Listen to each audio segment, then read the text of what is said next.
Africains, Africaines, bonjour. Ivoiriens, Ivoiriennes, bonjour. Chers tuteurs et chères tutrices, bonjour. Enfants capables d'Afrique, bonjour. Enfants capables de Côte d'Ivoire, bonjour. Nous sommes aujourd'hui 9 mars 2021 et ça fait un mois, jour pour jour, que nous avons lancé ensemble le challenge EIV Capable.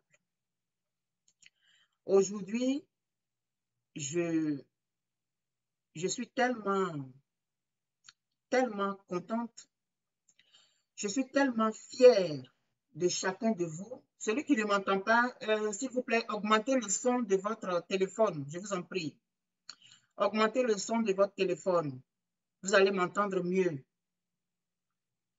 Je parle comme si vous êtes en face de moi. Généralement, vous avez remarqué que je ne crie pas. Donc, je parle comme si vous étiez en face de moi. Augmentez, s'il vous plaît, le son de votre téléphone. Et donc, je disais que ça fait un mois aujourd'hui, jour pour jour, qu'ensemble, nous avons lancé le challenge EIV Capable. Je dis que nous avons lancé ensemble ce challenge-là. C'est vrai que je suis l'initiatrice, mais nous l'avons fait ensemble. C'est un travail d'ensemble qui a donné le résultat que nous tous, nous avons pu voir depuis ce 9 février jusqu'à hier. Ça a été l'apothéose sur les réseaux sociaux, mais ça a aussi eu des répercussions dans notre pays. Je voulais remercier chacun de vous, féliciter chacun de vous, féliciter chaque personne qui a apporté sa brique à l'édification de cette œuvre commune. Les photos que j'ai reçues, ne vous inquiétez pas, je vais les publier. Je vais publier toutes les photos que j'ai reçues et l'équipe Les Anges Gardiens a déjà fait plusieurs montages photos. Mais hier, je vous dis que j'étais épuisée. J'étais épuisée et donc je n'ai pas pu publier tout. Mais tout ce que j'ai reçu, je vais les publier. Que ce soit aujourd'hui ou demain ou après-demain, si Dieu me prête vie, je le ferai. C'est la façon à moi de vous rendre justice, d'être reconnaissante envers vous et de vous rendre la politesse que vous avez eue à mon égard en m'envoyant vos photos. C'est tout à fait légitime pour vous que vous les voyez, vous les verrez. Et donc, aujourd'hui, je vais faire le point à un mois de ce challenge-là où nous sommes arrivés. Merci beaucoup. Nous avons réussi le pari. Nous l'avons réussi ensemble. Nous avons relevé ce défi ensemble. Aujourd'hui, ce pagne, il se nomme EIV Capable. Hier, j'étais sur un plateau télé qui a été organisé par les Amazones du président Laurent Gbagbo, conduit par MC Gourou, Priska Digbe, Ida Belia, Audra Okare, Anne-Laure Digbe, Ouattitude Alice. Et sur ce plateau télé, Madame Gbagbo est intervenue en direct. Elle a tenu à ce que je lui explique le projet en direct. Je lui ai expliqué comment est-ce que ça a commencé, le pourquoi du comment. Je lui ai tout expliqué. Et Madame Gbagbo a dit, elle m'a félicité. Madame Gbagbo m'a félicité. Madame Gbagbo m'a remercié pour ce projet et elle nous a donné des conseils.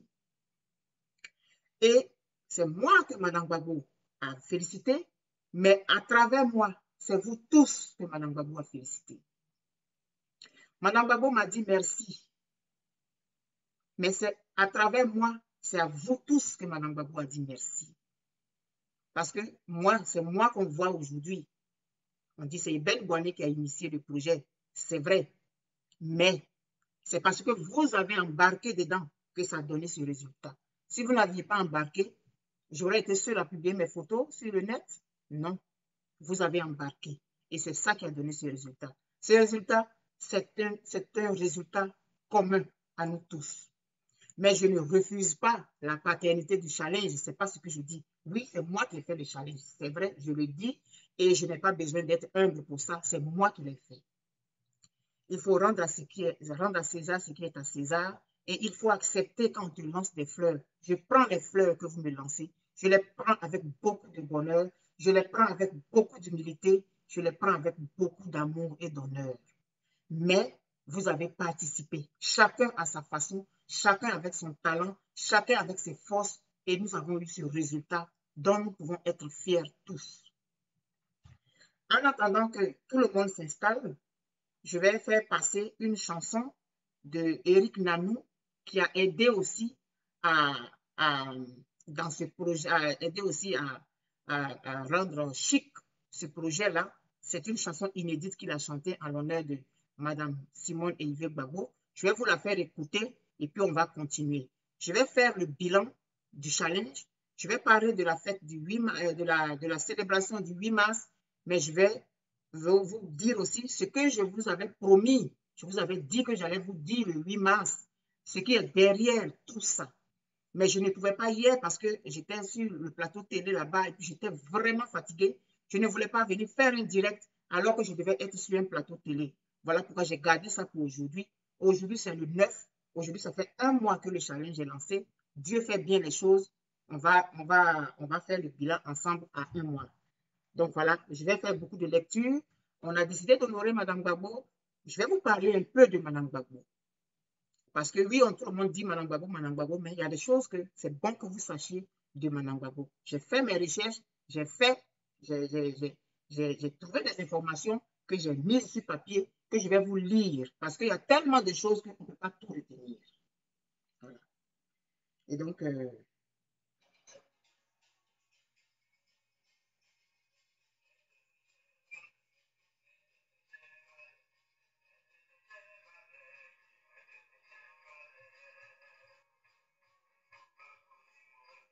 est-ce que vous entendez bien la chanson?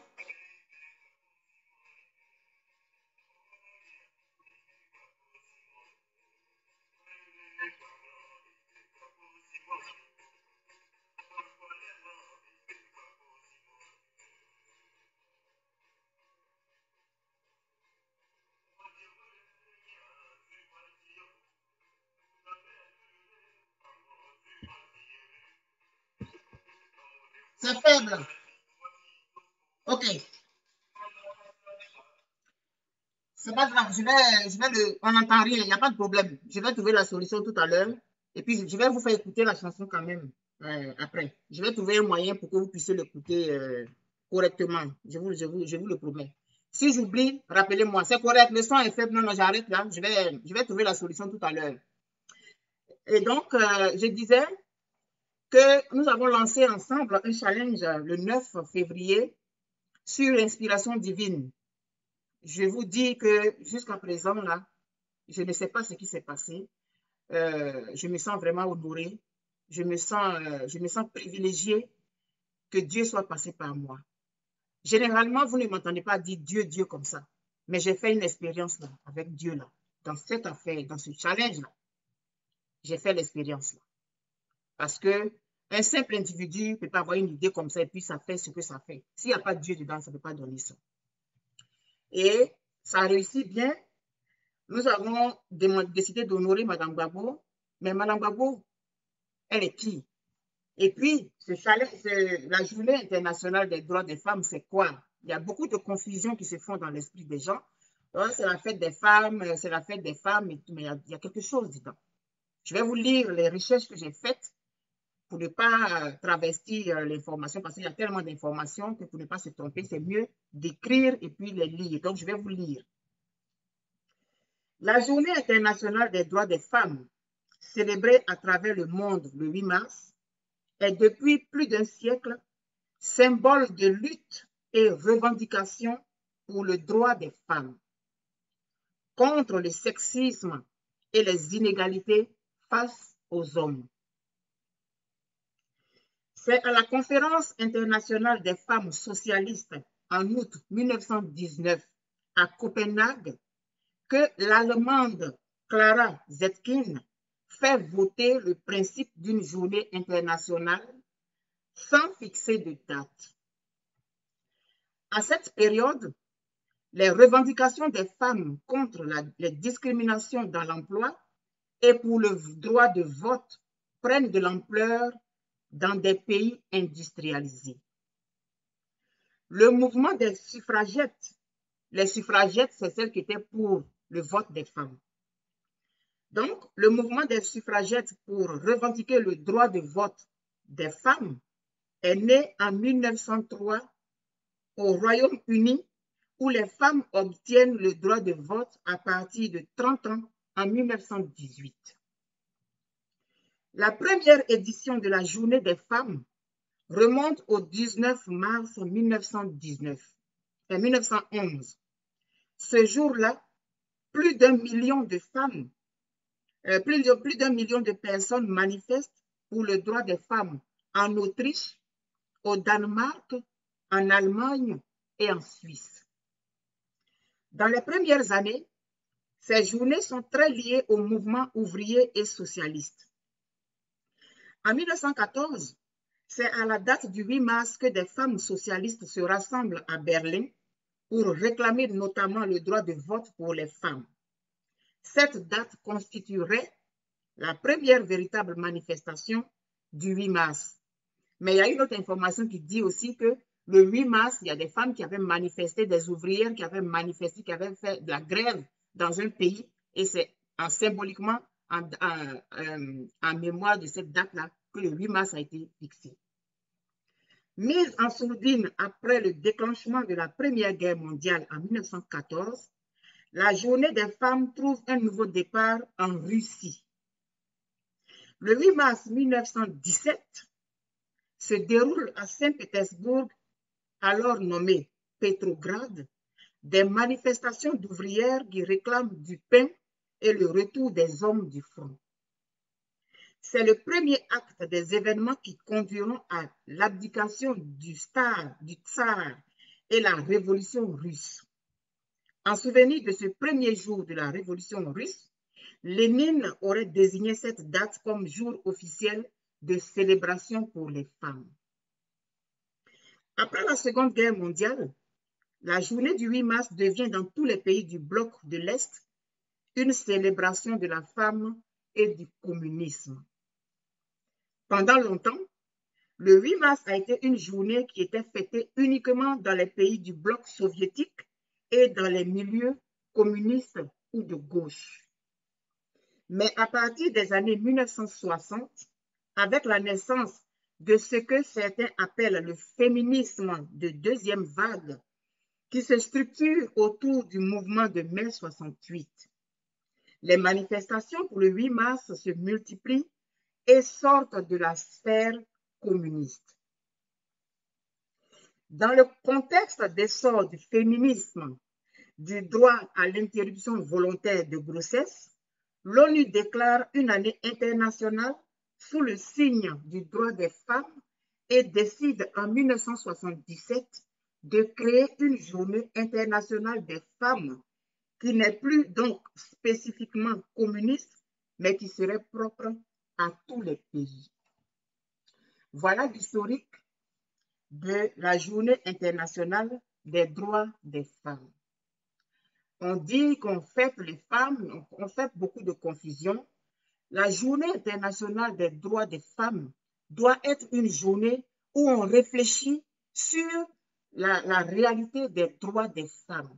Est-ce que depuis que ça a été déclenché, est-ce que dans nos pays, les femmes ont véritablement des droits? Est-ce que les femmes bénéficient véritablement des droits qui leur sont inaliénables? Et donc, ce n'est pas juste une fête comme ça pour fêter, donner des fleurs à une femme. C'est est-ce que les droits sont respectés? Est-ce que la femme a le droit d'avoir une entreprise? Est-ce que la femme est protégée? Est-ce que la femme, elle subit des violences? Est-ce qu'elle est protégée par rapport aux violences qu'elle subit? Est-ce que la femme a des facilités pour avoir un travail? Est-ce que la femme peut être directeur d'entreprise? Est-ce que la femme, etc., etc., etc. Ce sont les droits inaliénables qui reviennent aux femmes en tant qu'êtres humains à part entière. Le jour-là est pour ça. Il faudrait que nous en prenions conscience et que nous sachions que nous avons des droits et c'est notre droit de les réclamer s'ils ne sont pas respectés. Le 8 mars n'est pas une journée pour boire de la bière et danser jusqu'à 5 heures du matin parce que c'est la journée des femmes. Ça va plus loin que ça. Il faudrait que nous essayions de nous projeter par rapport à ça. Ainsi donc, la Côte d'Ivoire aussi célèbre chaque année cette journée. C'est bien. Mais la question que je me pose en tant qu'individu et en tant que femme est de savoir si ce gouvernement qui est en place en Côte d'Ivoire et tous ceux qui le composent savent qu'il s'agit de la Journée internationale des droits des femmes. Je me pose cette question sérieusement. Est-ce que le gouvernement qui est en place en Côte d'Ivoire, qui a sorti un pagne, comme chaque année, on sort des pagnes pour la Journée internationale des femmes, est-ce que ce gouvernement-là sait c'est quoi la Journée internationale des droits des femmes? Je crois que non. En effet, je ne peux pas comprendre que le gouvernement en place dans notre pays, qui a en son sein des femmes ministres, ferme les yeux sur le refus du droit de manifester à des femmes. Un gouvernement qui fait enlever, qui emprisonne et qui torture des femmes, des mères de famille, simplement parce qu'elles ont exercé leur droit de manifester. Et ce gouvernement-là, il fait des discours le jour de la Journée internationale des droits des femmes. Il faut qu'on arrête avec l'hypocrisie. Et il faut qu'on arrête avec la comédie. Parce que c'est une comédie de très mauvais goût. Donc, mesdames, il y a des femmes qui sont dans le gouvernement. Ce n'est pas un gouvernement d'hommes. Ce n'est pas un gouvernement phallocratique. Il y a des femmes dans ce gouvernement. Et je vais les nommer. Il y a Mme Kandia Kamara, qui est ministre de l'Éducation nationale. Il y a Mme Kaba Niale, qui est ministre du Plan et du Développement. Il y a Mme Anne Désiré Ouloto, qui est ministre de l'Assainissement et de la Salubrité. Il y a Mme Raymonde Boudou Kofi, qui est ministre de la Modernisation de l'Administration et de l'Innovation du Service public. Au poste de ministre de la Femme, de la Famille et de l'Enfant, nous avons Mme Ramatali Bakayoko, non, Mme Ramatali Bakayoko, et puis nous avons Mme Marietou Kone. Donc, Mme Ramatali Bakayoko, elle est ministre de la Femme, de la Famille et de l'Enfant. Et cette dame, qui est ministre de la Famille, de la Femme et de l'Enfant, elle est dans un gouvernement qui enlève des femmes parce qu'elles ont exprimé un droit de manifester. Vous ne trouvez pas que c'est paradoxal? Et Mme Ramata, elle a fait hier sa manifestation. Et pourtant, il y a aussi Mme Marietou Kone, qui est ministre de la Solidarité, de la Cohésion sociale et de la lutte contre la pauvreté. Et il y a une autre femme qui a fait son entrée, il s'agit de Mme Aimée Zebeyou, qui est secrétaire d'État auprès du garde des Sceaux, ministre de la Justice et des Droits de l'Homme. Donc, Mme Aimée Zebeyou, elle est secrétaire d'État auprès du garde des Sceaux, elle est du ministère de la Justice et des Droits de l'Homme. C'est une femme. Donc, Mme Ramatali Bakayoko, qui est une femme comme moi, qui est une femme comme Pulchérik Balé, elle est ministre, elle est dans le gouvernement. Et puis Pulchérik Balé est en prison parce qu'elle a exprimé un droit de manifester. Et hier, c'était la Journée internationale des droits des femmes. Et Pulchérik Balé, elle est toujours en prison. Et Mme Marietou Kone, elle est ministre de la Cohésion sociale. Ministre de la Cohésion sociale. C'est une femme. Pulchérik Balé est en prison parce qu'elle a exercé un droit de manifester. Et maintenant, Mme Aimée Zebeyou, elle est secrétaire d'État auprès du garde des Sceaux, ministre de la Justice et des Droits de l'Homme. Et c'est une femme. J'interpelle donc ces 7 femmes et puis je leur demande, est-ce qu'elles savent c'est quoi la Journée internationale des droits des femmes? Elles sont représentantes des femmes dans ce gouvernement. Quel acte elles posent en tant que femmes pour améliorer le devenir des femmes, pour que les femmes aient un minimum de droits, le simple droit de manifester? Pulchérie Balé, elle n'est pas la seule. Il y a plein. Voilà. Je vous ai fait l'historique de la Journée internationale des droits des femmes et j'interpelle les femmes qui sont dans le gouvernement qui dirige la Côte d'Ivoire actuellement. Alors, mesdames les ministres, mesdames les femmes ministres qui sont dans le gouvernement de Côte d'Ivoire, madame Pulchérie Edith Balé, présidente de Alternative citoyenne ivoirienne, une organisation de la société civile, femmes et mères comme vous, dont le dernier enfant a moins de 5 ans. Elle est en prison depuis le mois d'août 2020 et elle n'est pas la seule. Madame Bakayoko Ly Ramata, vous êtes une mère de famille. Auriez-vous été heureuse d'être en prison pendant que votre enfant qui n'a pas 5 ans est à la maison? Auriez-vous été heureuse d'être arrêtée, enlevée, trimballée à gauche et à droite parce que vous avez exercé un droit de manifester? Vous avez célébré hier la fête, la journée internationale des droits des femmes. Est-ce que vous vous êtes penché sur une de vos sœurs qui n'a fait qu'exercer un droit qui lui est reconnu parce qu'elle est un être humain comme vous? Madame Ly Ramata, vous avez sûrement fait votre discours hier, journée internationale des droits des femmes, n'est-ce pas? Et pourtant, des femmes comme vous sont en prison pour avoir exercé leur droit de manifester.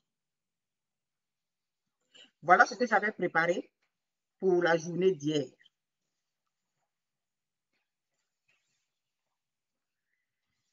Et nous avons décidé d'honorer Mme Gbagbo Laurent. Mme Gbagbo Laurent qui est une icône qui n'est plus à présenter. Mais pourquoi c'est une icône? Pourquoi est-ce que moi je dis qu'on devrait prendre Mme Gbagbo comme modèle? Parce que cette dame a un parcours que je vais vous lire. J'ai fait mes recherches, j'allais sur Internet, j'ai cherché, j'ai comparé, j'ai vérifié, j'ai fait ci, j'ai fait ça. Et je vais vous lire ça. Parce que Mme Gbagbo, il faut qu'on la connaisse un peu. Pour qu'on appréhende encore mieux la personne. Et pour qu'on comprenne pourquoi moi je pense que ce pagne-là doit s'appeler EIV capable. Et vous allez comprendre pourquoi c'est EIV capable.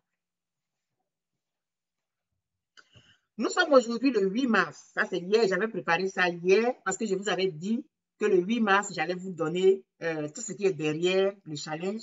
Mais je n'ai pas pu parce que, comme je vous ai expliqué en début de ce direct, j'ai été invitée sur un plateau de télé par les Amazones de Laurent Gbagbo, conduite par MC Gourou, Priska Digbe, Ida Belia, Audra Okare, Anne-Claude Guédier et puis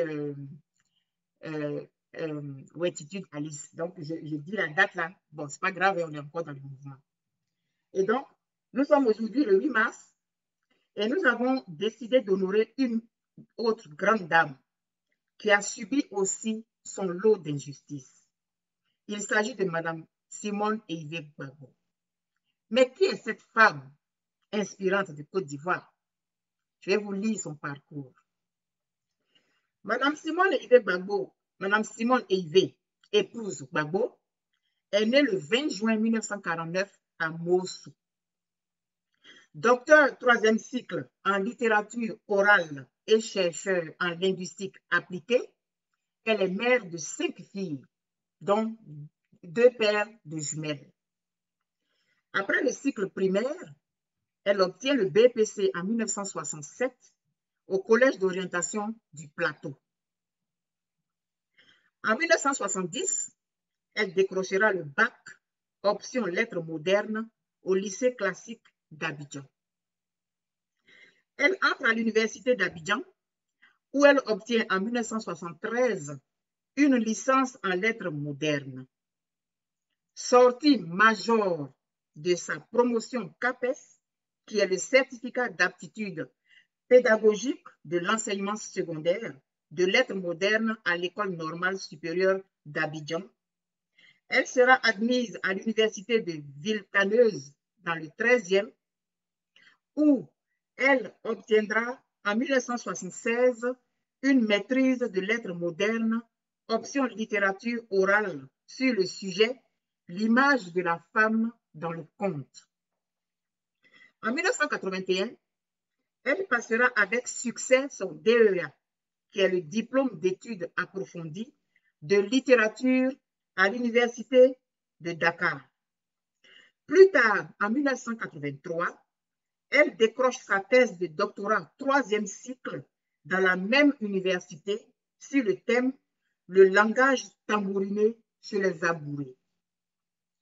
En 1984, elle ajoutera une autre corde à son arc en faisant une licence de linguistique africaine à l'université d'Abidjan. Elle a suivi plusieurs stages et fait plusieurs publications, communications et conférences. Elle a également participé à plusieurs séminaires nationaux et internationaux. Au titre des stages et séminaires, elle a suivi, en 1984, un stage d'initiation à la lexicographie à l'École internationale de Bordeaux. En 1987, un stage d'initiation à la micro-informatique appliquée à la lexicographie à l'Université de Montréal au Canada. En 1988, un stage d'initiation à la formation et rédaction de projets de recherche au Cameroun du 9 au 31 juillet. En 1989, elle a participé à un séminaire de formation sur la terminologie et la traduction organisée à l'OPELF, à l'Université de Montréal, au Canada, pendant 3 mois. Depuis son jeune âge, Madame Simone Eivé Gbagbo est dans l'action militante. D'abord, dans les mouvements de jeunes catholiques tels la GEC féminine, qu'elle a dirigé de 1966 à 1970. Ensuite, dans les organisations syndicales, le CINESI et surtout le SINARES. La GEC féminine lui a permis de connaître le milieu de la jeunesse, de mieux cerner les problèmes des jeunes, de découvrir la société et d'être attentive à ce qui se passe autour d'elle. La GEC a surtout aidé à cultiver en elle le refus de l'injustice et à développer son sens de la solidarité. En 1972, elle intègre un groupe révolutionnaire clandestin, la cellule Lumumba, auprès de feu Bernard Zadi Zaourou. Elle milite au sein d'associations comme le CINESI, qui est le syndicat des professeurs quand elle enseigne au lycée. Devenue professeure d'université, elle milite au SINARES, qu'elle finit par diriger. Le SINARES est un puissant syndicat que Mme Gbagbo a dirigé. Le syndicat des enseignants du supérieur, le syndicat des enseignants d'université. Mme Gbagbo a dirigé ce syndicat. Elle va défendre l'ivoirisation des programmes d'enseignement. En 1982, il y a un mouvement de grève des enseignants auquel elle participe activement. Syndicaliste active dans les années 1970 et 1980, elle a été plusieurs fois emprisonnée dans sa lutte en faveur du multipartisme et elle a été torturée. C'est à l'université qu'elle commence à côtoyer le milieu politique, notamment à partir de 1973, où elle fait la connaissance de son futur époux, M. Laurent Gbagbo. En ce moment, leur relation était simplement politique. Je vais relire encore cette phrase qui est très importante. C'est à l'université qu'elle commence à côtoyer le milieu politique, notamment à partir de 1973, où elle fait la connaissance de son futur époux, M. Laurent Gbagbo. En ce moment, leur relation était seulement politique. Ce professeur d'histoire au lycée d'Abidjan, c'est-à-dire M. Laurent Gbagbo, est révoqué pour conviction communiste. Il venait de sortir d'un internement au camp militaire. Et en 1982, elle cofonde dans la clandestinité avec Laurent Gbagbo, Aboudraman Sangaré, Émile Boga Doudou, feu Émile Boga Doudou, Pascal Kokora, le futur Front populaire ivoirien. Mais feu M. Sangaré Aboudraman a dit que c'est Mme Simone Eïvé qui a eu l'idée de créer un parti politique. Pendant que eux, les hommes, ils avaient peur. Elle, la femme capable, elle a dit, nous devons créer un parti politique pour être dans un mouvement légal. C'est elle, c'est elle. Elle est membre du bureau national chargé de la formation politique des militants et des questions agricoles. Ces années-là sont précaires, avec la pression de la police de feu Félix Houphouët-Boigny, qui dirige le pays avec un parti unique. La même année, M. Laurent Gbagbo part en exil. Il part en exil en 82. Et il va en exil pour 6 ans. Après avoir donné des jumelles à Simone Eïvé, qui les élève seule. Donc, quand le président Laurent Gbagbo, monsieur, enfin, il n'était pas encore président, quand monsieur Laurent Gbagbo part en exil en 82, Madame Eïvé Simone a des jumelles. Et pendant 6 ans, elle élève seule les jumelles. Elle est Eïvé Simone à cette époque.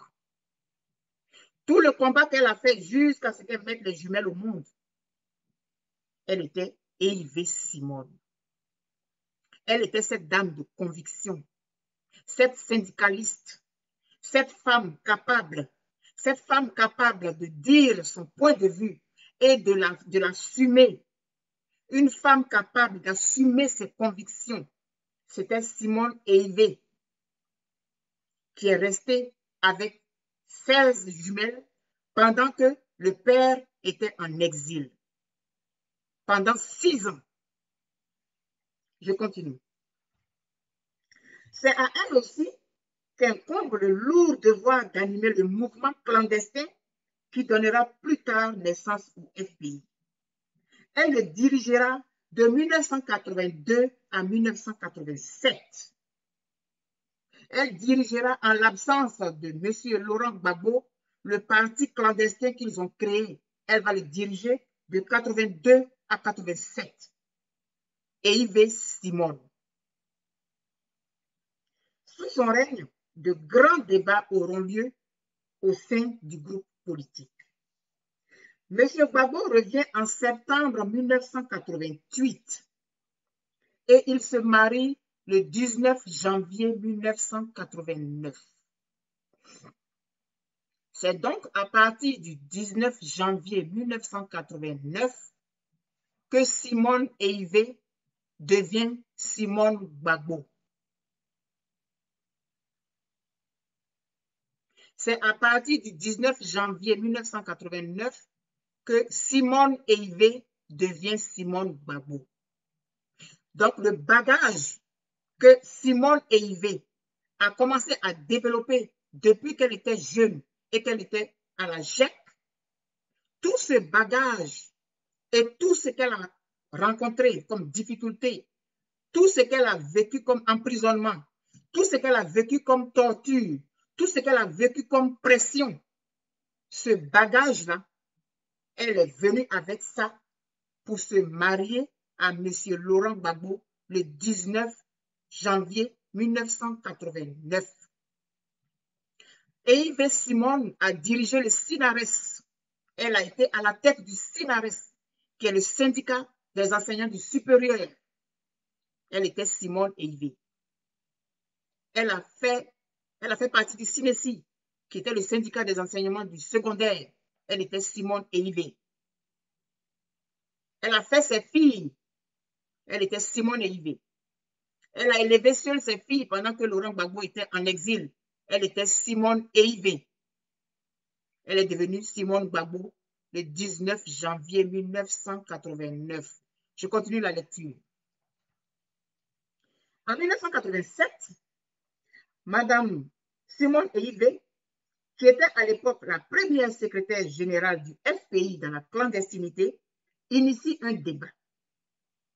En effet, après la publication de l'ouvrage « Proposition pour gouverner la Côte d'Ivoire », Madame Simone Eivé, qui assurait la direction du FPI, a proposé aux membres fondateurs de ce parti que des démarches soient entreprises pour sa sortie immédiate de la clandestinité.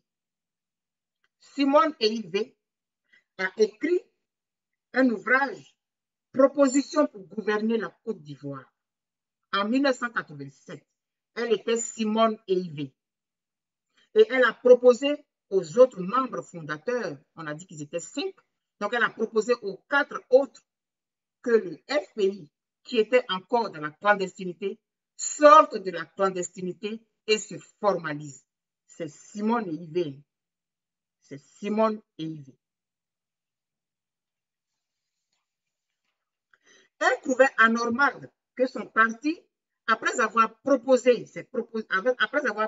ses propositions pour gouverner la Côte d'Ivoire, n'existe pas ouvertement, n'existe pas de façon formelle, de façon légale.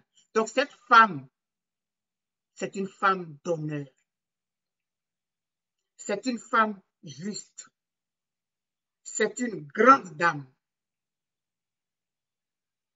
Elle était à l'époque Simone Eivé. Beaucoup de membres, écoutez, beaucoup de membres fondateurs s'opposent à cette idée de leur secrétaire général. Ils trouvaient que c'était prématuré d'envisager de sortir de la clandestinité à un moment où Houphouët-Boigny était encore tout puissant. Ils argumentèrent surtout que le parti risquait d'être décapité. Ayant été mise en minorité, Madame Simone Eivé démissionna de la direction du FPI et fut remplacée par Abdourahmane Sangaré jusqu'au congrès constitutif des 19 et 20 novembre 1988 à Dabou.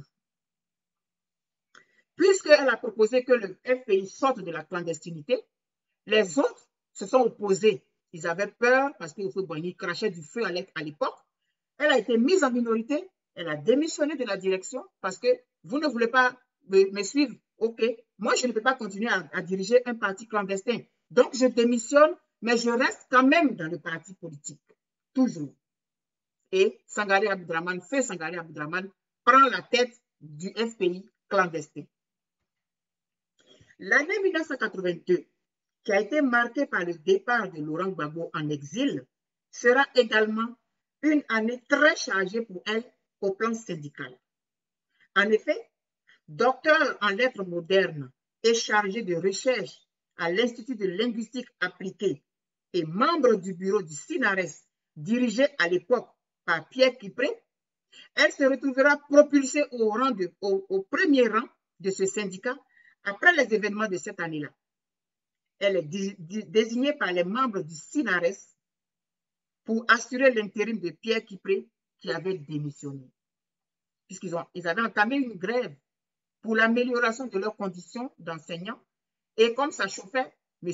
Pierre Kipré a démissionné et les autres membres l'ont désigné pour diriger ce syndicat. Et les autres membres, ce sont des hommes. Mais des hommes qui ont vu en Eivé Simone une femme capable. Et ils ont demandé qu'elle soit à la tête de leur syndicat, chose qu'elle a acceptée. En 1983, M. Laurent Gbagbo était encore en exil. Des agents de police venaient l'interroger presque tous les jours. Ils voulaient savoir où Laurent Gbagbo se cachait. Un jour, les agents de police ont cassé la porte de sa voiture et ont emporté tous ces documents. La police était chez elle tous les jours presque. Et on lui demandait de dire où était Laurent Gbagbo parce qu'il était en exil.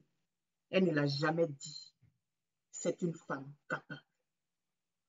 Elle n'a pas trahi le père de ses jumelles parce qu'à l'époque, il n'était pas encore marié. Elle ne l'a pas trahi malgré les intimidations, malgré les menaces, malgré la pression psychologique qu'on pouvait aisément imaginer. Elle ne l'a pas trahi. Elle est restée droite dans ses bottes. Une femme capable. Et à cette époque, elle était Simone Eïvé, s'il vous plaît. En 1983, lorsqu'éclate la grève des enseignants du supérieur et du secondaire, Simone Eïvé, alors responsable syndical, subit toutes sortes de pressions pour faire cesser la grève. Des membres de l'AFI, Association des femmes ivoiriennes à l'époque, la menacent même de sévices.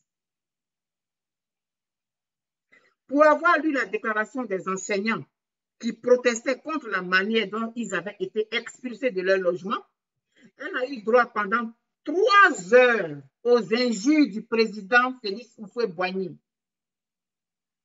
Il a injurié pendant 3 heures. J'imagine tout ce qu'il a pu dire. Elle est restée digne. Quand elle est sortie de là, elle dit, mon ami, tu as menti. Ce que j'ai commencé là, je vais terminer. Parce que je suis Simone Eïvé. Je suis la fille de M. Eïvé Jean, gendarme, et de Marie Diar. C'est moi les filles. Je dis, tu mens. Donc, pendant 3 heures, elle a eu droit aux injures du président Houphouët-Boigny, qui l'a menacé de la faire arrêter et de la juger. Houphouët les a accusés, elle et Laurent, de prendre de l'argent sur Kadhafi pour semer le trouble à l'université. Comme on le voit donc, pendant que M. Laurent Gbagbo entame un exil qui est loin d'être doré, lui aussi, il a subi sa part. Il a subi pour lui aussi. Sa conjointe, restée au pays, affronte les intrigues politico-policières. En septembre 1988, M. Laurent Gbagbo est reçu par le président de la République de Côte d'Ivoire en présence de toutes les caméras du pays. 2 mois après son retour, le FPI, alors parti clandestin, organise discrètement son premier congrès constitutif dans une forêt loin de Dabou. Simone Eïvé est nommé membre de la direction clandestine à l'issue de ce congrès. Le 30 avril 1990, le multipartisme est proclamé et les dirigeants du FPI déposent les textes fondamentaux et les documents constitutifs de leur parti en vue de sa reconnaissance légale. Fin 1990, là, elle est maintenant Madame Gbagbo, parce qu'ils se sont mariés en 89. Fin 1990, elle est brièvement arrêtée. Elle est brièvement arrêtée par les forces de l'ordre. Le 18 février 1992, elle participe avec Laurent Gbagbo et les ténors de leur parti à une manifestation contre la violence du nettoyage de la résidence universitaire d'Abidjan. L'événement dégénère. Simone Gbagbo est amenée au camp Gallieni où elle est bastonnée. Elle est chicotée, quoi. Et maltraitée par les soldats et des gradés. Son mari, lui, est humilié devant ses propres militants. Elle reste 18 jours à l'hôpital de Yopougon. C'est-à-dire après la bastonnade, elle reste à l'hôpital pendant 18 jours. Puis, le couple est transféré à la maison d'arrêt et de correction d'Abidjan, où ils sont emprisonnés pendant 6 mois. Donc, le couple Gbagbo, parce qu'elle est mariée maintenant, Après sa sortie d'hôpital, ils sont transférés à la Maka où ils sont emprisonnés pendant 6 mois.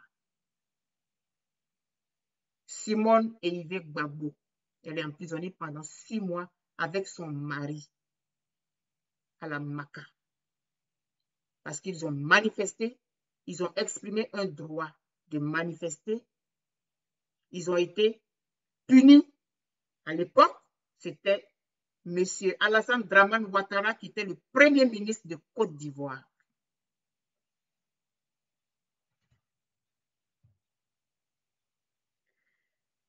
Donc, ils sont emprisonnés pendant 6 mois. Ils ont été jugés pour tentative de subversion. Ils ont été graciés par le président Félix Houphouët-Boigny.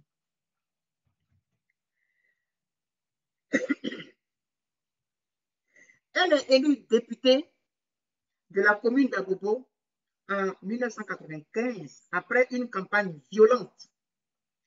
Son quartier général de campagne est arrosé de gaz lacrymogène par la police en sa présence.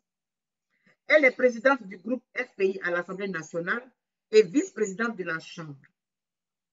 En 1996, elle échappe à un accident de voiture avec son mari.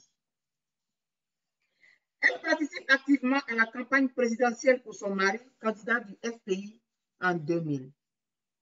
Première dame du pays à partir du 26 octobre 2020, alors que son époux devient président de la République. Elle choisit toutefois de ne pas se cantonner à un rôle de représentation. Simone Eyive Gbagbo, femme capable. Alors qu'elle est première dame, elle pouvait faire comme toutes les autres premières dames, faire une ONG de bienfaisance et puis être la marraine à gauche et à droite. Non, elle dit, je suis une femme de conviction. Je suis une femme leader. Je suis une femme, je me suis toujours battue pour mon pays. Je suis première dame, c'est vrai, mais je vais continuer. Devenir première dame n'a pas été un projet de vie de Mme Gbagbo Laurent. Ça n'a pas été un projet de vie pour elle devenir première dame. Non. Je continue de me battre pour l'amélioration des conditions de vie de mes concitoyens. Je suis première dame, c'est vrai parce que je suis l'épouse du président, mais ce n'est pas un titre honorifique pour moi. Je suis une femme capable. J'ai un bagage, j'ai un parcours. J'ai reçu beaucoup de coups. Être première dame n'est pas une décoration pour moi. Je ne vais pas mettre ça dans mon CV. Je suis l'épouse de quelqu'un, mais j'ai mes convictions en tant qu'être humain à part entière. Le nom qu'on met sur moi, ce n'est pas un diplôme. J'ai eu mes diplômes parce que j'ai étudié. J'ai eu mes doctorats parce que j'ai étudié. Je suis allée à l'école, j'ai étudié. J'ai fait des stages internationaux, j'ai eu des certificats. J'ai été présidente du SINARES. Madame Gbagbo n'est pas un diplôme pour moi. Je suis l'épouse de quelqu'un, oui, mais je suis moi, je suis Simone Eyive. Et ce combat que j'ai commencé, je vais le continuer si je suis aujourd'hui à la tête du pays avec mon époux. Elle choisit donc de ne pas se contenter d'un rôle de représentation. Elle se retrouve au cœur même des grandes décisions politiques de son pays. Consciente de son parcours et d'où elle vient, elle ne se complaît pas dans le luxe. Elle se présente le 10 décembre 2002 pour devenir députée d'Abobo. Son bagage de syndicaliste et de femme politique lui permet de prendre ouvertement position sur la politique dans son pays. Elle veille cependant à ne jamais contredire son époux en public et participe rarement aux réunions officielles ou interviews pour laisser Laurent Gbagbo seul en scène. Voilà une femme capable. Je dis souvent, une femme capable, ce n'est pas celle qui monte sur la tête de son mari. Le challenge Eyive capable il ne faut pas qu'on se méprenne sur l'objectif. Il ne faut pas qu'on me colle des intentions qui ne sont pas les miennes. Je n'ai encouragé personne à aller se taper la poitrine dans son foyer en disant je suis une femme capable et en voulant piétiner son mari, en voulant monter sur la tête de son mari, en fatiguant tout le monde dans son entourage. Non, ce n'est pas de ça qu'il s'agit. Madame Simone Babo qui est notre exemple, Madame Simone Babo qui est notre modèle, Madame Simone Babo qui est notre référent, veille à ne jamais contredire son époux en public et participe rarement aux réunions officielles ou interviews pour laisser Laurent Gbagbo seul en scène. Donc, s'il y a des fois qu'on ne l'a pas vu à certains endroits, c'est parce qu'elle voulait laisser toute la place au président de son pays, qui est son époux. Il y a des fois, elle se mettait en avant, mais quand son mari devait être celui qui est devant parce que président et surtout son époux, elle s'éclipsait. C'est ça, la femme capable. En juillet 2001, le secrétaire général de l'ONU, Feu Kofi Annan, déclare après un sommet sur la Côte d'Ivoire: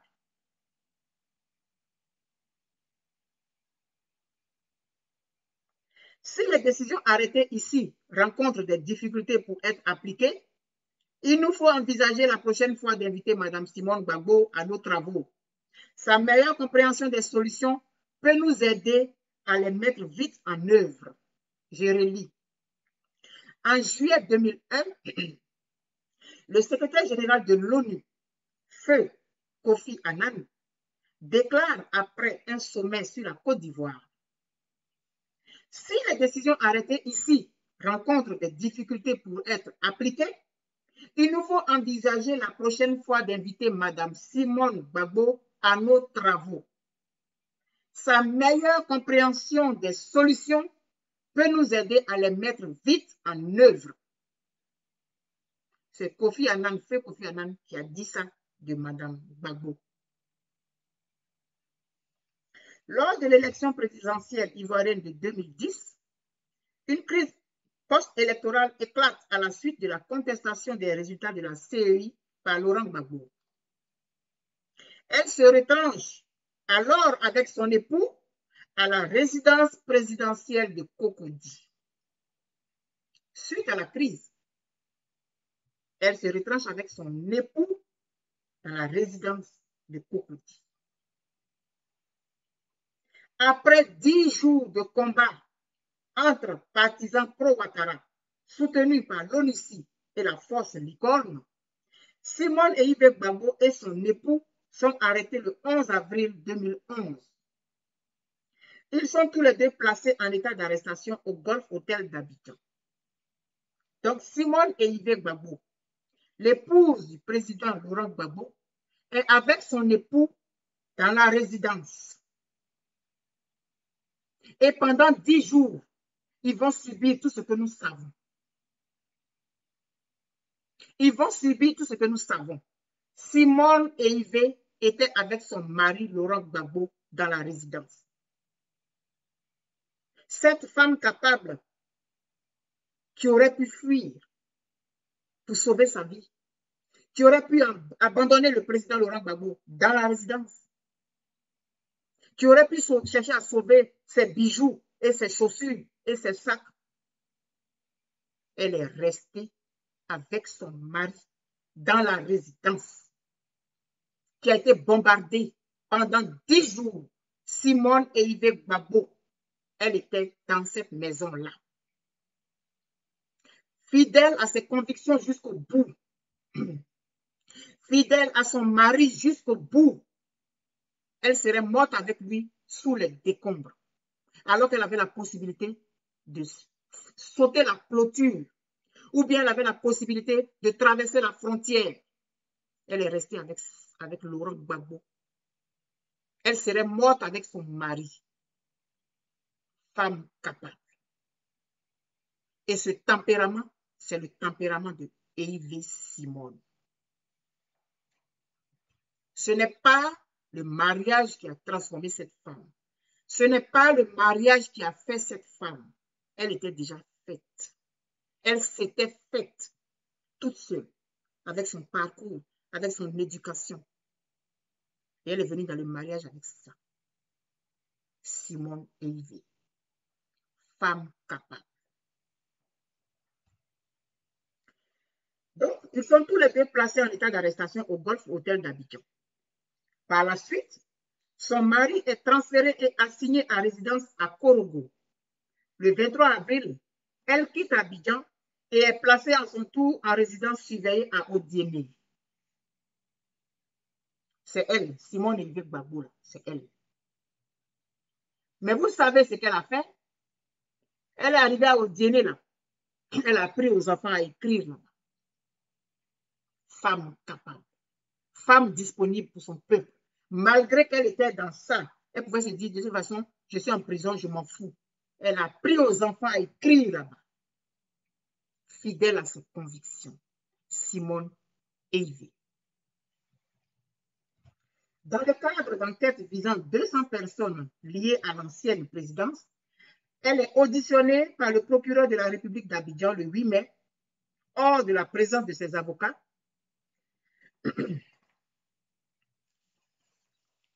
Hors de la présence de ses avocats.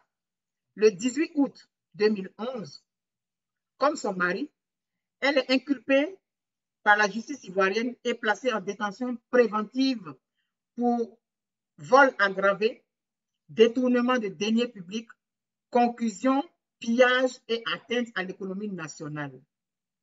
Le 26 décembre 2014, son procès s'ouvre formellement à Abidjan pour atteinte à la sûreté de l'État. Le 10 mars 2015, elle est condamnée à 20 ans de prison à l'unanimité du jury pour attentat contre l'autorité de l'État, participation à un mouvement insurrectionnel et trouble à l'ordre public. Son pouvoir en cassation est rejeté le 26 mai 2016. Le 28 mars 2017, elle est déclarée non coupable et est acquittée des poursuites pour crimes contre l'humanité. Elle reste toutefois emprisonnée, ayant été condamnée en 2015 pour atteinte à la sûreté de l'État à 20 ans de prison. Elle est détenue depuis le 1er décembre 2014 à l'école de gendarmerie d'Abidjan. Le 8 août 2018, elle est libérée suite à une amnistie. Le 11 août 2020, elle demande au chef de l'État, Alassane Ouattara, d'amnistier son époux et de lui délivrer un passeport pour faciliter la réconciliation dans le pays. Voilà ce que j'ai réuni et que j'ai décidé de vous lire. Je devais le faire hier, le jour là, mais compte tenu des occupations et de l'invitation qui m'avait été faite par les Amazones de Laurent Gbagbo pour participer à un plateau télé, je ne pouvais pas faire tout ça. Donc, calmement, je le fais aujourd'hui, mais aujourd'hui, c'est le 9 mars et c'est un mois, nous sommes à un mois du lancement parce que le lancement du challenge a été fait le 9 février 2021. Voilà ainsi, je vous ai parlé de l'origine de la Journée internationale des droits des femmes. J'ai interpellé les femmes du gouvernement sur la situation de Pulchérik Balé, qui est une femme comme elle, alors que hier était la Journée internationale des droits des femmes. Pulchérik Balé et plusieurs autres sont en prison pendant qu'il y a 7 femmes dans le gouvernement de Côte d'Ivoire. Et je vous ai fait aussi le parcours très résumé de Simone Yves, épouse Gbagbo, pour vous justifier pourquoi est-ce que je pense que cette femme mérite d'être un exemple pour nous, pourquoi est-ce que je pense que Mme Simone Yves Gbagbo est une icône reconnue aujourd'hui et nous devons contribuer à sa reconnaissance, au renforcement de sa capacité à être une femme capable, à être une femme digne, à être un leader indiscutable. Nous devons faire la promotion de Mme Gbagbo. surtout nous les femmes, parce qu'elles nous représentent. Nous devons faire sa promotion à l'échelle africaine et internationale. Parce que nous savons tout ce qui a été dit, tout ce qui a été raconté comme mensonge sur elle. Mais son époux a dit, le temps est le deuxième nom de Dieu. Dieu, il est lent. Hein? Nous, en tant qu'êtres humains, on est pressés. Mais Dieu, il est lent. Aujourd'hui, nous avons eu l'occasion de rehausser Mme Gbagbo. Comme le dit ma sœur Célestine, anticonstitutionnalisme, de la boue qu'on a voulu la recouvrir, nous avons transformé cette boue-là en paillettes d'or. Alors que des gens tapis dans l'ombre ont commencé cette campagne de salissage sur elle, au lieu que nous tombions dans leur jeu, nous avons décidé de transformer cette boue dont on la recouvrait en paillettes d'or. Donc, on va leur dire merci. On va les bénir pour avoir fait cette campagne de salissage, que nous avons eu l'intelligence, que nous avons eu la clarté de transformer en or. Et nous la recouvrons d'or. Et nous l'avons fait ensemble. Nous avons réussi ce pari-là à honorer Mme Simone Eidé Gbagbo. La sœur Annie Tchele a décidé, et nous on décide, a décidé que 2021 soit dénommé année Simone Eidé Gbagbo. Nous avons fait le 8 mars. Il y a la fête des mères qui arrive en mai. Nous allons l'honorer encore avec ce pagne. Et nous devons continuer à informer les gens que le pagne, il se nomme EIV capable. Ce pagne, il se nomme EIV capable. Ce pagne, il se nomme EIV capable. Et je vais me répéter encore. Dire EIV capable ne fait pas d'elle l'ex-femme du président Laurent Gbagbo. Elle est Simone Eidé Gbagbo. Elle est l'épouse du président Laurent Gbagbo. Mais nous voulons promouvoir la personne de Simone Eidé. Donc, le jour de la fête des mères, on met encore notre pagne. Le jour de son anniversaire, le 20 juin, on met encore notre pagne. Le jour de la journée internationale de je ne sais pas quoi, tout ce qui va avoir un rapport avec les femmes, on met notre pagne. Et nous devons, quelqu'un a fait une proposition hier sur le plateau de télé, qu'on s'arrange pour que ce pagne-là devienne le pagne de la journée internationale de la femme. Faisons la promotion en Afrique pour que ce pagne-là soit le pagne désormais de la journée internationale de la journée internationale des droits des femmes. On est capable de le faire, on a réussi à changer le nom. Donc, faisons la promotion, encourageons nos sœurs africaines, parlons-leur de ce pagne et motivons-nous mutuellement pour que ce pagne-là devienne le pagne qui va représenter désormais la lutte pour les droits des femmes. Madame Simone Eidé Gbagbo est une chance pour l'Afrique. Elle est une chance pour la Côte d'Ivoire. Elle est notre baobab actuellement. Nous sommes majeurs aujourd'hui. Nous sommes capables de comprendre un certain nombre de choses. Nous avons vu que c'est le même schéma qui s'était appliqué avec Winnie Mandela. Nous sommes conscientes aujourd'hui des enjeux, alors nous devons nous mettre autour de Mme Gbagbo pour la protéger. Parce qu'elle est aujourd'hui notre icône. Et nous devons participer à son émergence. Nous avons réussi à l'honorer. Le combat, il ne s'arrête pas là. Maintenant, je vous disais que le challenge n'était pas juste une affaire de pagne, comme plusieurs ont pensé. On dit c'est des chiffons, c'est lutte de chiffon. Non, ce n'est pas lutte de chiffon. Il y a un projet derrière. Et je vais vous dire ça aujourd'hui. Je vais vous le dire hier, mais je n'ai pas pu. J'ai décidé de mettre sur pied une fondation. La fondation va porter le nom EIV capable. Les démarches sont en cours. Fondation EIV capable pour la femme, l'enfant et la mère. C'est ma fondation que je suis en train de mettre sur pied. Les papiers sont déjà en train d'être faits. Vous êtes témoins de ce que je suis en train de dire aujourd'hui. Derrière ce challenge, comme je dis, je l'ai reçu comme un tout inclus. Je l'ai reçu comme un package. Je l'ai reçu dans la tête comme ça, plouf, avec tout dedans. Je suis en train de mettre sur pied la fondation EIV capable pour la femme, l'enfant et la mère. Pourquoi femme capable? Moi, Eben Boigné, j'ai fait mon premier fils à 22 ans. Je n'avais pas de situation. Et j'ai eu la chance de reprendre les études. J'ai fait mon premier fils à 22 ans. Je n'avais pas de situation. Je n'étais pas mariée. Ça n'a pas été évident. 5 ans après, j'ai eu la chance de reprendre les études. J'ai passé le BPC en 86 et j'avais échoué. Et c'était fini, j'étais comme ça dans la nature. Et j'ai fait mon enfant à 22 ans. Je n'avais pas de situation. Et Dieu a permis que je reprenne les études. Après l'année blanche, je suis allée faire le secrétariat.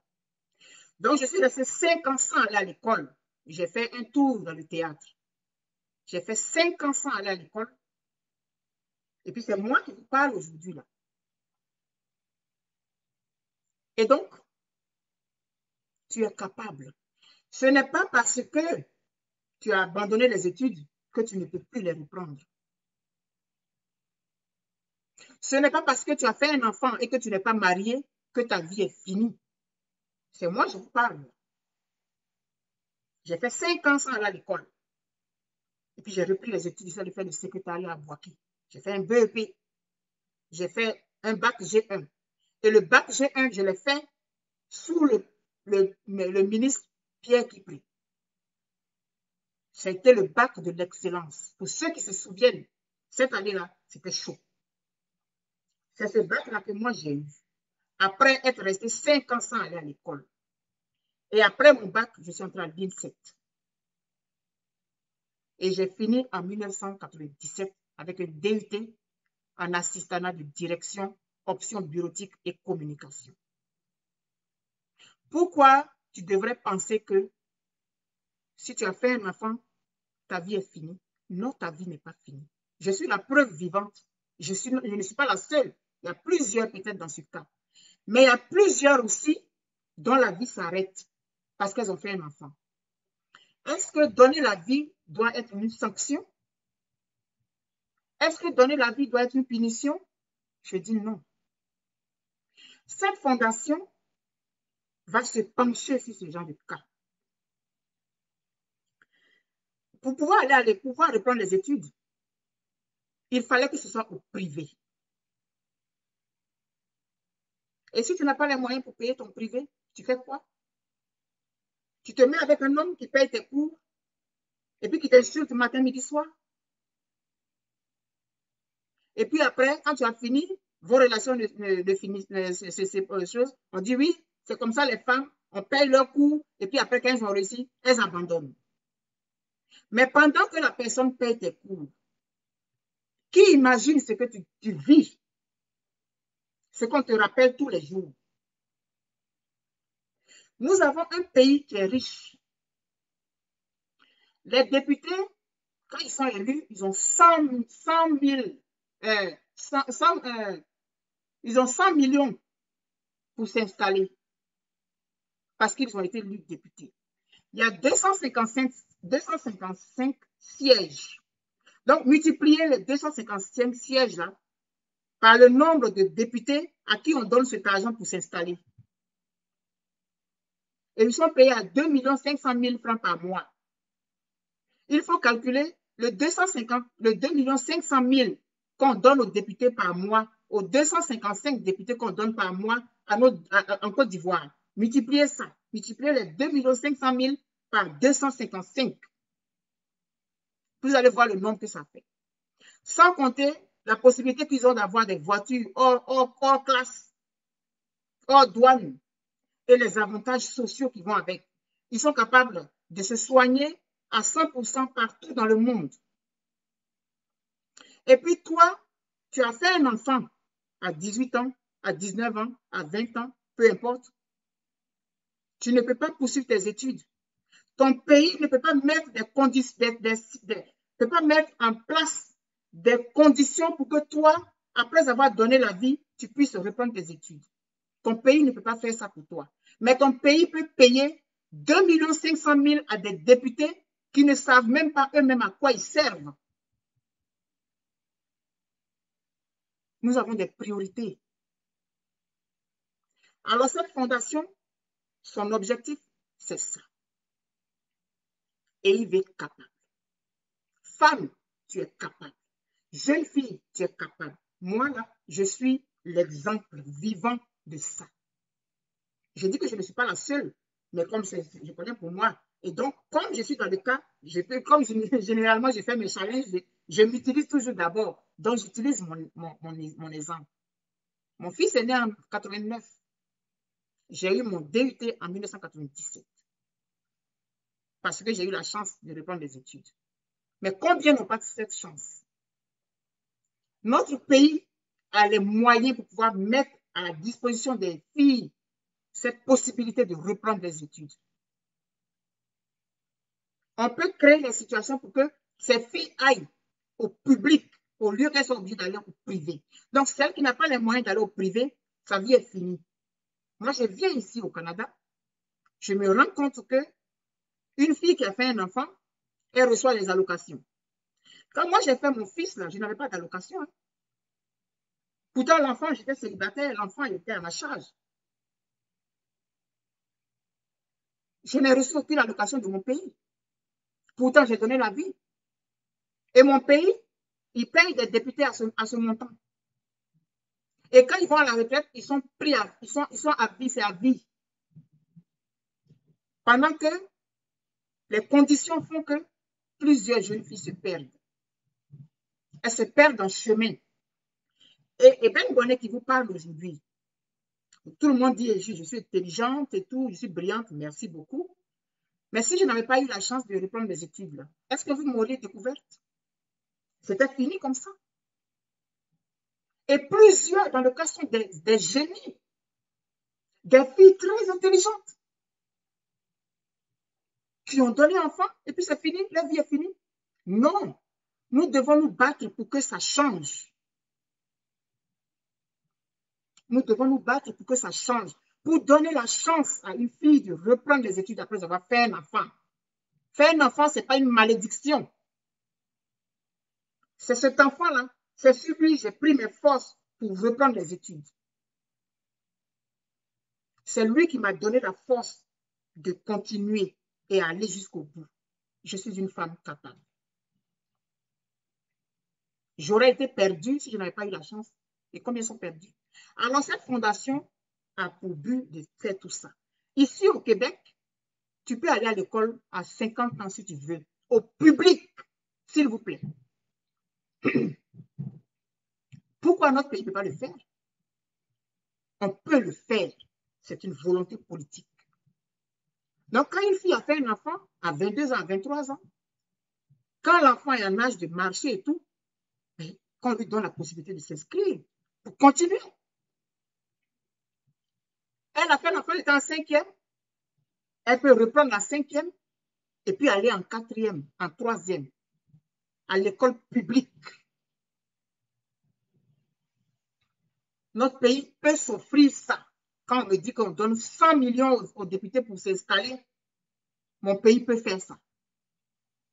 Mais les priorités ne sont pas aux mêmes places. Les députés, là, ils font quoi? Qu'est-ce qu'ils font, les députés? Ils servent à quoi, les députés? À voter des lois? C'est pour voter une loi qu'on donne 2 500 000 à quelqu'un par mois? Pendant que celle qui a donné la vie et qui est célibataire n'a même pas une allocation de 5 000 francs par mois pour s'occuper de son enfant. Donc, il va falloir qu'on réfléchisse à tout ça. Ici, là, tu vas à l'école, tu t'inscris au cégep, c'est public. Tu payes un montant, tu t'inscris. C'est pas privé, c'est pas privé. Tu demandes une bourse au gouvernement, il te donne, même si tu as 70 ans. Tu es dans la classe avec les enfants de 18 ans. Et puis, c'est comme ça, c'est normal ici. On peut commencer un jour quelque part.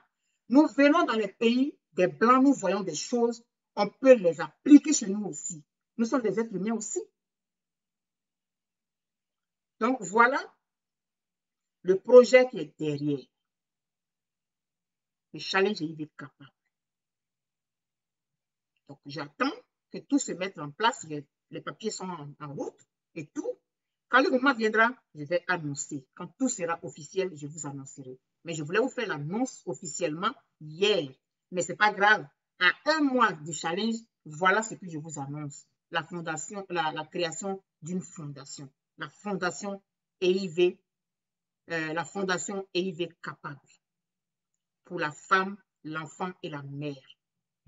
Les femmes sont dans nos pays. Elles sont mariées. Les hommes déclarent les enfants à la CNPS. Ils déclarent les enfants dans leur travail. On leur donne des allocations.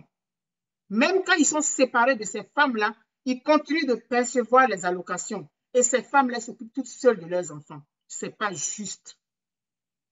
Moi, je n'ai eu aucune allocation pour m'occuper de mon fils jusqu'à ce qu'il aille à l'école. Mais j'ai donné la vie à la Côte d'Ivoire. J'ai donné des enfants à la Côte d'Ivoire. J'ai donné 4 enfants à la Côte d'Ivoire. Des femmes ont donné des enfants à la Côte d'Ivoire. Des femmes ont donné des directeurs, des docteurs, des médecins à la Côte d'Ivoire. Elles n'ont jamais reçu une seule allocation. Elles n'ont jamais reçu une seule félicitation de leur gouvernement.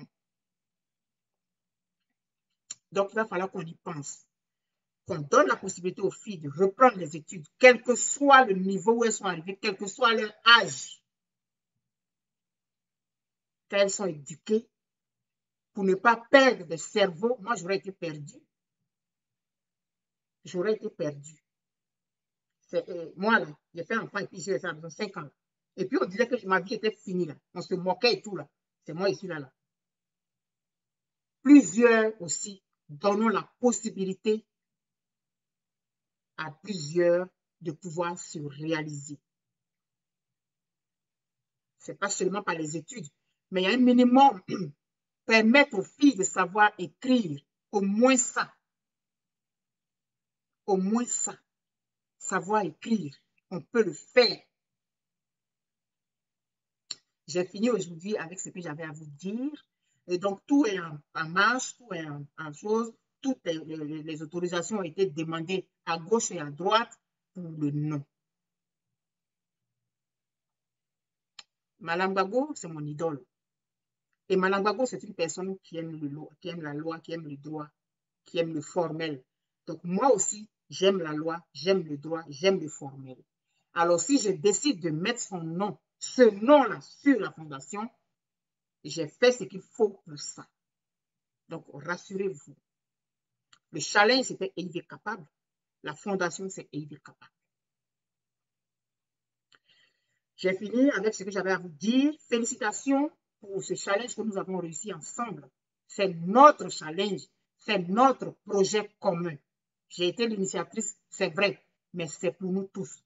Et continuons de faire la promotion de ce pagne pour voir ce qu'on peut en faire à l'échelle continentale suite à la proposition de un des panélistes hier sur le direct des Amazones de Gbagbo. Je ne me souviens pas de son nom malheureusement. Et bravo, bravo à tous, bravo à chacun de vous. Que ça continue et puis qu'on aille de l'avant.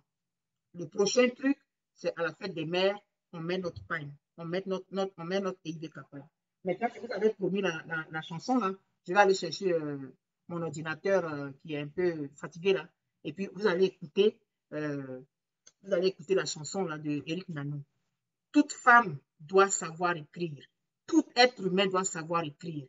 Donc nous allons nous battre pour que les jeunes filles puissent savoir écrire. Même si elle est dans le dernier petit village, au fond là-bas, il faut qu'elle sache écrire. Au moins, nous avons les moyens, notre pays a les moyens de faire ça. Quand les gens sont malades et puis on les envoie en Europe pour se soigner, là, c'est notre pays qui paye. Hein? C'est notre pays qui paye. Donc notre pays a l'argent pour faire ça. Voilà, j'arrive.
Donc, c'est ça.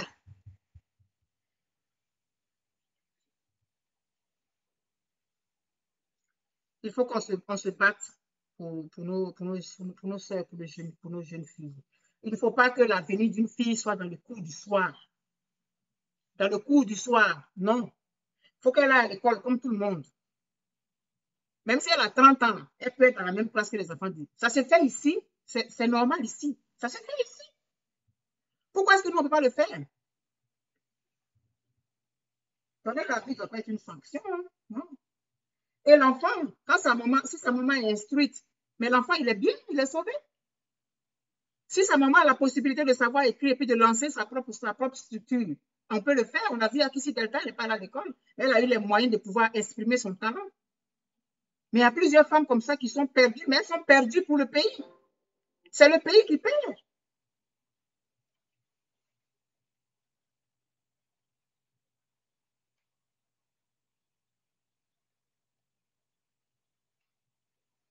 Donc, je vais vous faire écouter la chanson d'Éric Nanou, hommage à Mme Simone Olivier Gbagbo, l'épouse du président Laurent Gbagbo, celle qui est restée avec lui sous les bombes dans la maison, dans sa maison pendant 10 jours. C'est à cette femme-là qu'on va rendre hommage. Parce qu'elle aurait pu fuir, mais elle n'a pas fui. Elle n'est pas allée se réfugier nulle part. Elle est restée auprès de son époux. Elle serait morte avec lui. Elle a choisi cet homme, elle est restée avec cet homme. Elle a subi tout comme une femme capable. Et c'est cette femme-là qu'on doit honorer tous les jours.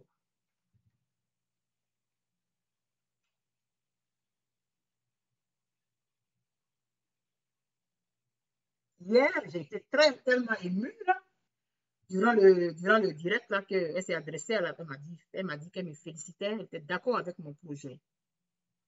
Donc, j'ai expliqué tout, j'ai expliqué comment ça s'est passé, j'ai expliqué pourquoi le nom, pourquoi je pense que ceci, cela. Quand j'ai fini, elle a dit, je suis d'accord avec ça, je te félicite et puis je te remercie beaucoup. Je suis d'accord avec ton projet. Elle a bien entendu et il est capable, elle a entendu ça. Elle a dit, elle est d'accord avec ça. Parce que mon exposé était très clair selon ses propres termes. Donc, j'ai trouvé la chanson.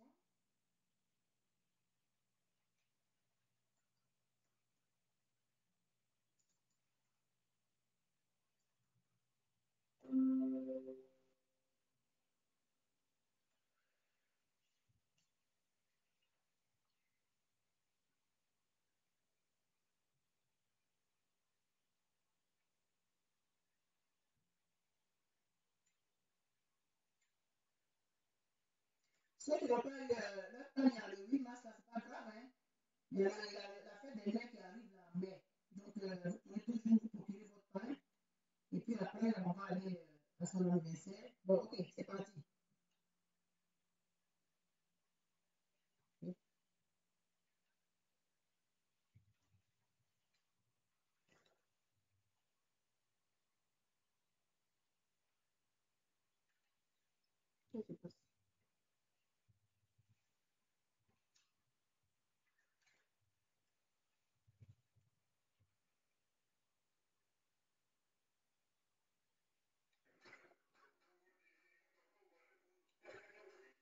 Voilà.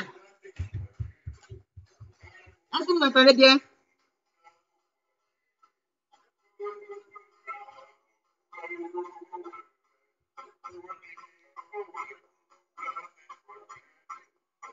Non, c'est même pas ça même. C'est même pas ça. Excusez-moi, c'est même pas ça même.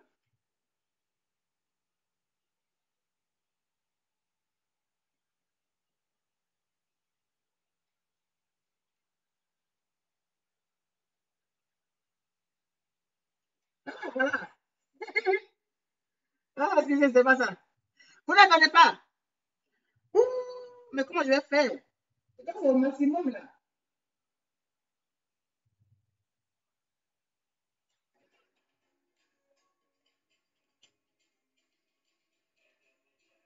Est-ce que vous entendez?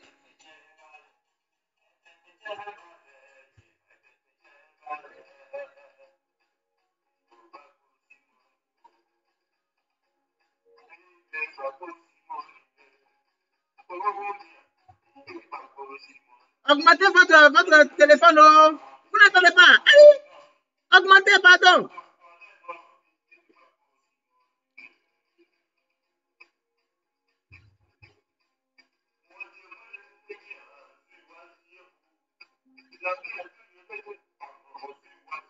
Augmentez votre téléphone.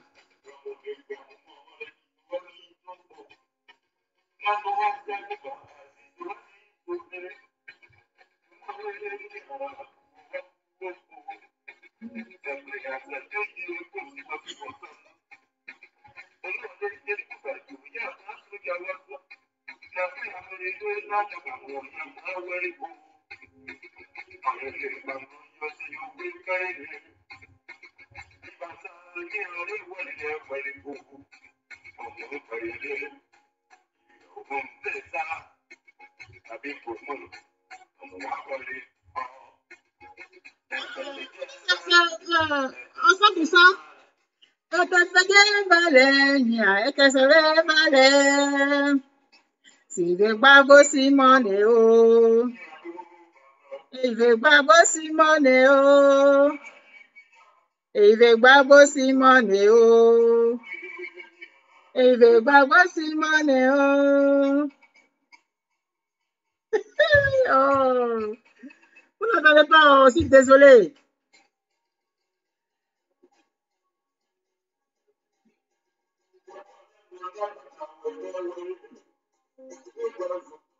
Hey. Oh.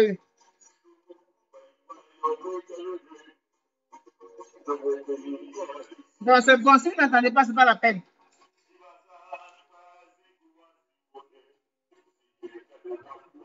Pourtant, le GP joli, bon. Mais il y en a qui disent qu'ils entendent, il y en a qui disent qu'ils n'entendent pas. Bon, c'est bon. Comme il y en a qui n'entendent pas, là, c'est bon. Donc, voilà ce que j'avais voulu partager avec vous. Je vous ai fait un peu la situation de la Journée internationale des femmes. C'est Journée internationale des droits des femmes. Ensuite, je vous ai parlé, j'ai demandé aux 7 femmes qui sont dans le gouvernement de M. Alassane Dramane Ouattara, qu'est-ce qu'elles pensent de Picherik Balé qui est en prison. Ensuite, je vous ai fait le parcours de Mme Laurent, de Mme Simone Yves Gbagbo, pour vous dire quel genre de personne c'est. Une personne qui s'est faite toute seule, une syndicaliste qui s'est affirmée, qui n'a plus besoin de preuves. Et je vous ai dit aussi que j'ai décidé de créer une fondation qui est la fondation EIV Capable pour la femme, l'enfant et la mère. Et donc, il faut que vous sachiez que tout ce qui doit être fait pour être fait, je l'ai fait parce que je suis une personne de l'égalité, je suis une personne très respectueuse, donc j'ai respecté un certain nombre de choses. Et quand ça va arriver, quand tout va être fini, vous aurez l'information parce que tout le monde a droit à l'instruction. C'est un droit qui doit nous être reconnu par notre pays. C'est un droit qui doit nous permettre on doit bénéficier de ça parce que notre pays, il est riche. Il peut permettre à ses enfants d'aller à l'école. Des enfants se retrouvent orphelins, leur père est mort, leur mère est morte, c'est fini, ils ne vont plus à l'école parce qu'ils n'ont pas les moyens de se payer une école privée. On peut aller à l'école publique. Le gouvernement peut nous permettre d'aller à l'école publique, même si on a 45 ans, même si on a 50 ans. Libre à nous de faire ce qu'on veut après avoir obtenu notre diplôme. Donnons la possibilité à ces femmes, à ces jeunes filles qui ont eu une parenthèse dans leur vie de pouvoir reprendre le chemin de l'école, le chemin public de l'école. Ça se fait ailleurs. Pourquoi est-ce que ça ne peut pas se faire chez nous? Alors, je vous dis à bientôt. On se dit bye bye. Je vous aime très fort. Là, maintenant, je me suis bien reposée. Merci beaucoup pour votre compréhension et votre amour. Je me suis bien reposée. Là, maintenant, je vais publier toutes les photos qui ont été faites. Ça va peut-être nous prendre 2 jours pour publier. Il y en a tellement.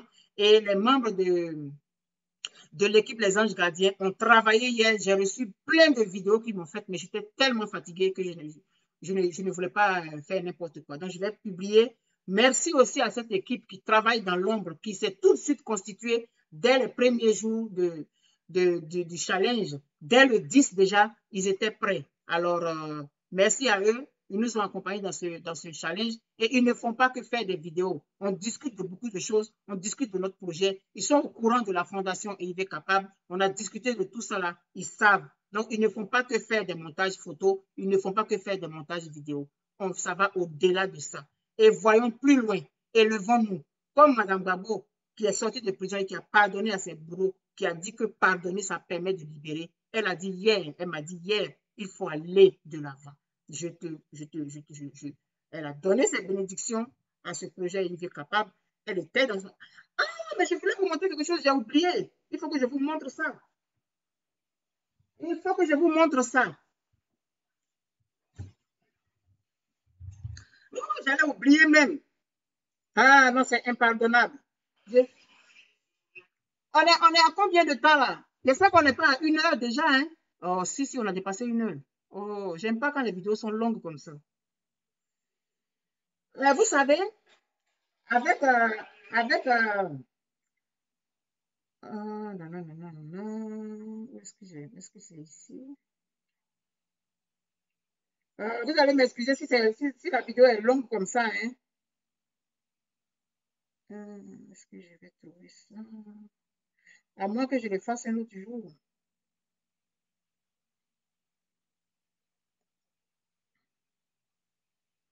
On a envoyé un pagne à Mme Gbagbo avec l'équipe Les Anges Gardiens. Nous avons envoyé un pagne à Mme Gbagbo, un Vlisco, parce que Mme Gbagbo, c'est une grande dame, donc elle n'est pas dans la bagatelle. On lui a acheté un Hollandais Vlisco du pagne EIV Capable et c'est ce qu'elle a porté hier. La robe qu'elle avait là, c'est le pagne que nous avons envoyé en votre nom. En notre nom, mais en votre nom aussi. Et nous avons envoyé la vieille dame, vous vous souvenez, la vieille dame qui a participé, la première vieille dame qui a participé au challenge, c'est elle que nous avons envoyée pour aller donner le pagne à Madame Babou.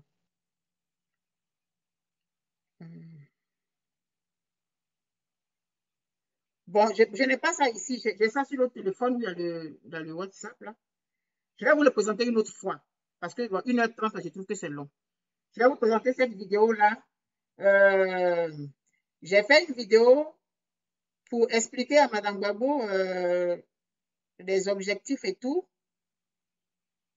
Non, c'est bon. C'est bon, c'est 1h30, c'est trop long. Je vais vous présenter ça une autre fois.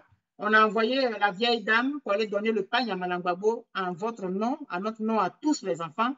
Et c'est ce pagne-là qu'elle a porté hier pour nous faire plaisir, pour nous honorer.